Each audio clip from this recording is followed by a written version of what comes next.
जानिए हर सच की कहानी दिनेश ठक्कर की जुबान आपके अपने नेशनल न्यूज इंडिया पर। क्योंकि यहाँ पे जितने भी साधक आपको दिखेंगे ना, वो किसी लालच के बल से या किसी ने उनको बुलाया इसलिए नहीं आए हैं, वो अपने अनुभव से बल से आए हुए। लेकिन हम अपना अनुभव बताना चाहते हैं कि मैं आज 30 साल पहले जब मैं बच्ची थी तब मैंने दीक्षा लिए था। अकोला में हमारे बापूजी आए थे तब। उसमें से एक डेंजर रहता है मनियर, वो सांप मुझे काटा था और बापूजी के आशीर्वाद से मैं बची हूँ उसमें से भी। डॉक्टर ने बोल दिया था कि आप बचोगे नहीं, कोई चांस नहीं है। सारे घर वालों को बोले ले जाओ। ये आज मैं आपके सामने जीवन दिख रही हूँ तो वो बापूजी के आशीर्वाद के और कृपा से। और उसका साइड इफेक्ट मेरे शादी के बाद भी ऐसा हुआ कि मुझे 10 साल तक बच्चा नहीं था। बिना किसी हॉस्पिटल के मदद के, बापूजी के कृपा प्रसाद से और उन्हीं के मंत्र दीक्षा से मुझे आज ये पुत्री हुई है। यानी आप सोच रहे हो कि बापूजी 13 साल से आज कारागृह में थे, लेकिन बापूजी का प्रसाद और मंत्र जब हम जपते थे और ये हमें पुत्री प्राप्ति हुए। ये जो लोग बोलते हैं कि बापूजी के खिलाफ, तो वो इन्होंने जाना ही क्या है, वो जानते ही कितना है बापूजी को। आप सोशल मीडिया पे देख के आप अपना मन मना रहे हो, आप एक बार आइए तो देखिए तो कितनी सेवा होती है। अगर एक महिला के ऊपर अत्याचार होता तो क्या मैं दूसरी महिला बापूजी के लिए यहाँ बोलने के लिए खड़ी होती? क्योंकि महिलाओं के लिए सबसे बड़ा जो रहता है स्वाभिमान की चीज, वो उसकी इज्जत आबरू रहती है। अगर ऐसा वातावरण आश्रम में होता या और भी कहीं होता तो हमारे घर वाले हमको बेच रहे थे। आज हम 2 लेडीज आई है अपने यहाँ से और हमारे साथ कोई जेंट्स नहीं है, तो क्या विश्वास नहीं है हमारे घर वालों को? विश्वास है, पूरा विश्वास है, इसलिए हमको यहाँ पे भेजा है। तो इस पूरी खबर को लेकर आप लोगों की क्या राय है? आप लोग भी वीडियो के कमेंट बॉक्स में जाकर आप लोग भी अपनी राय अवश्य रखिएगा। मैं किरण संजय धात्रक यवतमाल से आई हूँ, महाराष्ट्र से। और मैं अपना अनुभव आपको बताना चाहूँगी, क्योंकि यहाँ पे जितने भी साधक आपको दिखेंगे ना, वो किसी लालच के बल से या किसी ने उनको बुलाया इसलिए नहीं आए हैं, वो अपने अनुभव से बल से आए हुए। क्योंकि 12 वर्ष से बापूजी कारावास में थे और बापूजी नहीं थे कारावास में, एक्चुअली अपनी संस्कृति को इन लोगों ने कारावास में रखा था। लेकिन हम अपना अनुभव बताना चाहते हैं कि मैं आज 30 साल पहले जब मैं बच्ची थी तब मैंने दीक्षा लिए था। अकोला में हमारे बापूजी आए थे तब। और उसके बाद मेरी शादी हुई, वो भी बापूजी की कृपा से। मुझे मनियार, आप समझते हैं मनियार, 5 जो बड़े स्नेक रहते हैं उसमें से एक डेंजर रहता है मनियार, वो सांप मुझे काटा था और बापूजी के आशीर्वाद से मैं बची हूँ उसमें से भी। डॉक्टर ने बोल दिया था कि आप बचोगे नहीं, कोई चांस नहीं है। सारे घर वालों को बोले ले जाओ। पर तुलसी की महिमा इतनी बापूजी बताते हैं, तुलसी पूजन दिवस बापूजी ने शुरू किया है, उसकी वजह से तुलसी का रस दे के आज मैं आपके सामने जीवन दिख रही हूँ, तो वो बापूजी के आशीर्वाद के और कृपा से। और उसका साइड इफेक्ट मेरे शादी के बाद भी ऐसा हुआ कि मुझे 10 साल तक बच्चा नहीं था। तो मैंने आज अहमदाबाद के, आप आश्रम की बात कर रहे हैं कि खेल के मैदान के लिए उसे तोड़वाना चाहिए, सूरत का आश्रम या अहमदाबाद का आश्रम, ये हमारे श्रद्धा स्थान है। यहाँ पे हम आके हमने माथा टेका है, बापूजी से मंत्र दीक्षा ली है। उसके बाद में ये बापूजी का प्रसाद आप खुद देख रहे हो। मुझे बिना किसी हॉस्पिटल के मदद के, बापूजी के कृपा प्रसाद से और उन्हीं के मंत्र दीक्षा से मुझे आज ये पुत्री हुई है, जिसकी आज आयु आप देखोगे कि 5.5 साल की है। लेकिन यानी आप सोच रहे हो कि बापूजी 13 साल से आज कारागृह में थे, लेकिन बापूजी का प्रसाद और मंत्र जब हम जपते थे और ये हमें पुत्री प्राप्ति हुई है। और ये उसके उम्र के हिसाब से उसको इतना ज़्यादा होशियार है वो, तो ये सामान्य बच्चे नहीं हो सकते, क्योंकि बापूजी अपनी कृपा, अपना प्रसाद ये सब जगह पे बांट रहे हैं। और ये हमारे हिंदू संस्कृति के लिए गर्व की बात है।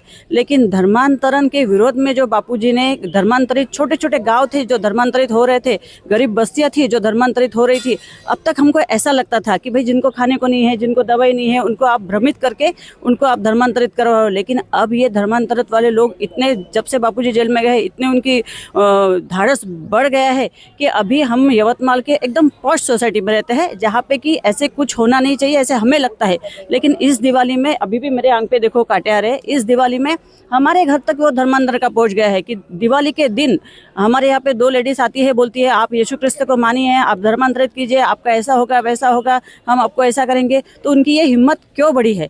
क्योंकि 12 साल हो गए बापूजी को इन लोगों ने झूठे आरोप में जेल में रखा था और इनकी हिम्मत बढ़ गई है उसके वजह से। तो ये, इसको अगर रोकना है, क्योंकि हमारे पास ज़्यादा साल नहीं है अभी, आप लोगों को समझ नहीं आ रहा है, हम जातियों में बट रहे हैं। 15 साल हमारे पास में है धर्मांतरण करने के लिए। एक तरफ तो मैं किसी का नाम नहीं लेना चाहूँगी, लेकिन एक समुदाय है जो धर्मांतरण कर रहा है अपना, और दूसरा है क्रिश्चियन मिशनरी है जो धर्मांतरण कर रही है। लेकिन अपने हिंदू आज भी समझ नहीं रहे हैं, आज भी उनको संगठित होना समझ में नहीं आ रहा है।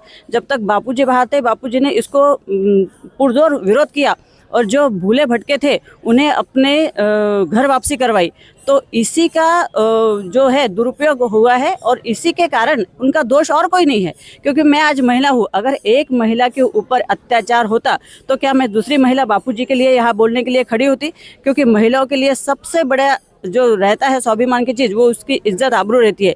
लेकिन मैं एक लड़की होकर भी अगर इसको ये हमारा अनुभव बोल रहा है, हमारे घर वाले आज हमको भेजते थे, अगर ऐसा वातावरण आश्रम में होता या और भी कहीं होता तो हमारे घर वाले हमको भेजते रहते। आज हम 2 लेडीज आई है अपने यहाँ से और हमारे साथ कोई जेंट्स नहीं है, तो क्या विश्वास नहीं है हमारे घर वालों को? विश्वास है, पूरा विश्वास है, इसलिए हमको यहाँ पे भेजा है। और ये जो लोग बोलते हैं कि बापूजी के खिलाफ, वो इन्होंने जाना ही क्या है? वो जानते कितना है बापूजी को? आप सोशल मीडिया पे देख के आप अपना मन मना रहे हो, आप एक बार आइए तो देखिए तो कितनी सेवा होती है, कितने लोगों को जो ये व्यसन करते थे उनको जो व्यसन छुड़ाया है, कितने आज घर बार जो है वो आज सही रास्ते पे आए हैं। तो ये तो सरकार की भी मदद ही हो रही है एक प्रकार से, जो बापूजी कर रहे हैं और जो बापूजी के साधक कर रहे हैं। पर इनको आज, और ऐसा नहीं है कि मैं किसी पार्टी के बारे में बोलूँगी, लेकिन पार्टी का क्या है, उनको ऐसा आज लगता है कि हम इस बारे में बोल नहीं सकते क्योंकि हमारे कुछ वोट है वो डिवाइड हो जाएंगे।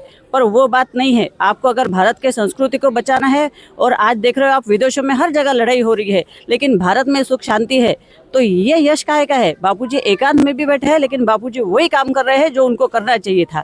तो आप सबसे यही विनंती है कि आश्रम की जो जमीन की बात चल रही है कि खेल भावना सब में होनी चाहिए, अच्छी बात है, लेकिन वो आप किस मूल्य पे ले रहे हैं वो तो सोचिए। हाँ, इतना आश्रम पुरातन ऋषि मुनियों की वहाँ तप स्थली रही है, वहाँ की जब नींव खोदी गई तो बापूजी ने बताया है, कितने बार हमने सत्संग में सुना है कि लाखों क्विंटल वहाँ से जो रक्षा बोलते हैं, जो हम यज्ञ करते हैं, उसकी संविधा निकली है वहाँ से। तो क्यों निकली है? क्योंकि वो तपोभूमि है और घूम घाम के बापूजी अपने वही आके उन्होंने वही जगह को पावन किया है। तो वो जगह की महिमा होती है। हम हर जगह शिव मंदिर होते हैं, लेकिन हम 12 ज्योतिर्लिंग क्यों जाते हैं? क्योंकि उस जगह की महिमा है। तो जैसे उस जगह की महिमा है हमारे हिंदुओं में, ऐसे ही महिमा अपने आश्रम की है। वो अहमदाबाद का आश्रम हो चाहे सूरत का आश्रम हो, तो इस आश्रम को जो विरोध में सरकार जा रही है, उन्होंने कम से कम जन भावना का आदर करना चाहिए और अभी भी आंखें खोलनी चाहिए। और अभी वो आश्रम का जो एरिया है उसको छोड़ के आपको और जितनी ज़मीन चाहिए वो ले लो, किसी को मना नहीं है। और तो अगर आपको अपने देश को उज्जवल रखना है नाम और सब जगह आगे बढ़ना है, तो आपको संतों की अवहेलना करने से होने वाला नहीं है। आपको सबको साथ लेके चलना होगा। और आप अगर सबको साथ लेके चलने की बात करते हैं तो उसमें प्रथम जो हमारे सनातन धर्मी है, संत है, तो उनको आपको सम्मान देना होगा। इसके सिवा आपके पास कोई चारा नहीं है। जानिए हर सच की कहानी दिनेश ठक्कर की जुबान, आपके अपने नेशनल न्यूज इंडिया।